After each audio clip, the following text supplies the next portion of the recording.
Hello everyone, class 8 Grow with Maths exercise 1.6 question number 12.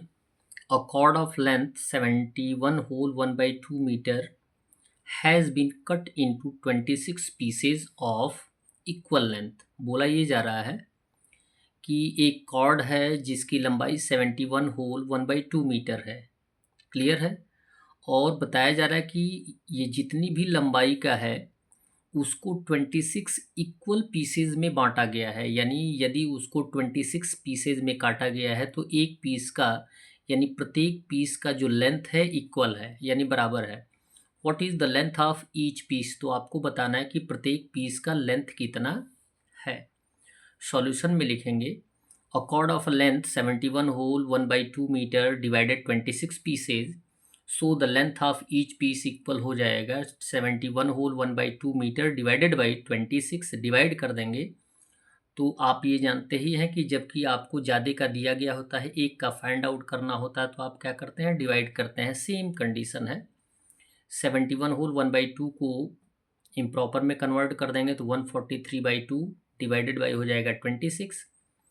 और जबकि into का symbol लाएंगे तो ये इन्वर्स हो जाएगा। 26 बाई 1 है तो 1 बाई 26 हो जाएगा। यहाँ पे आप क्या करेंगे, रिड्यूस कर देंगे। अब किससे रिड्यूस किया गया है, 13 से। 13 टू ज़ा 26 और 13 11 जा 143। अब मल्टीप्लाई कर देंगे, 11 1 जा 11 एंड 2 2 ज़ा 4। यहाँ पे इम्प्रॉपर है, इसको मिक्स में कन्वर्ट कर देंगे तो 2 होल 3 बाई 4 मीटर आ जाएगा एक लेंथ की, यानी एक पीस की लंबाई। So the length of each piece is 2 whole 3 by 4 metre होगी। क्वेश्चन नंबर 13 दिया गया है the area of a room is 65 whole 1 by 4 metre square. एक रूम का एरिया ऑलरेडी दे दिया गया है, कितना है, 65 whole 1 by 4 metre square. Clear है। If it's breadth is 5 whole 7 by 16 metres, यदि उस रूम की चौड़ाई 5 होल 7 बाई 16 मीटर है तो व्हाट इज़ इट्स लेंथ, तो आपको फाइंड आउट करना है उसकी लंबाई कितनी होगी। क्लियर, आप बात समझें।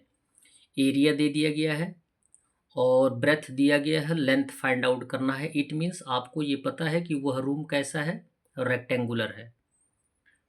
कौन से टर्म में है, रेक्टेंगुलर टर्म में, और रेक्टेंगल में ही लेंथ और ब्रेथ फाइंड आउट किया जाता है।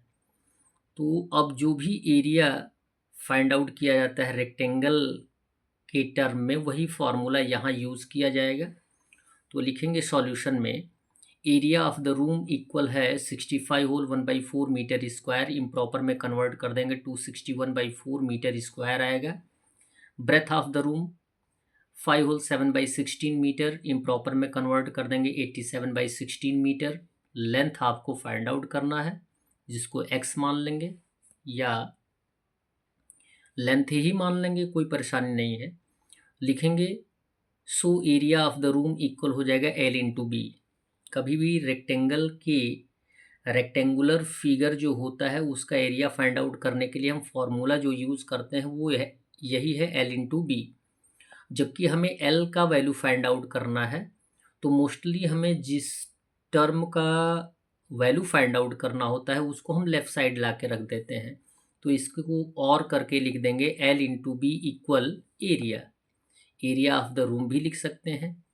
एल आपको फाइंड आउट करना है तो एल रख देंगे, इनटू बी का वैल्यू ऑलरेडी आपको पता है 87 बाई 16 इक्वल एरिया ऑलरेडी दिया गया है 261 बाई 4। अब जबकि हमें एल का वैल्यू फाइंड आउट करना है जो कि लिटरल नंबर है और हमें एक कांस्टेंट मिला है ब्रेथ का वैल्यू, तो इसको ट्रांसफ़र कर देंगे। ट्रांसफ़र करने पर यानी साइड चेंज करने पर सिंबल चेंज हो जाता है, इनटू के जगह पे डिवीज़न हो जाता है। तो L इक्वल हो जाएगा 261 बाई 4 डिवाइडेड बाई 87 बाई 16। अब डिवीज़न की कंडीशन को कैसे सॉल्व किया जाता है ये तो आप जानते ही हैं। L equal 261 by 4 into division के स्थान पे इंटू आएगा, ये इन्वर्स हो जाएगा 16 बाई 87। रिड्यूस कर दीजिए, 87 वन जा एंड 87 थ्री जा 261, 4 वन जा और 4 4 जा 16। यहाँ पे एज ए न्यूमरेटर 3 इंटू 4 है तो मल्टीप्लाई कर देंगे, एल का वैल्यू कितना आ जाएगा 12 मीटर। क्लियर है, तो आंसर लिख देंगे show the length of the room will be 12 meter. That's all. Video को लाइक करें और चैनल को सब्सक्राइब करने के साथ साथ आप अपने बड़े मित्रों और क्लासमेट से अवश्य ही बताएं कि आपके इस चैनल पे मैथ्स जोन पब्लिकेशन का क्लास 6, 7, 8 का सॉल्यूशन मिलेगा। धन्यवाद।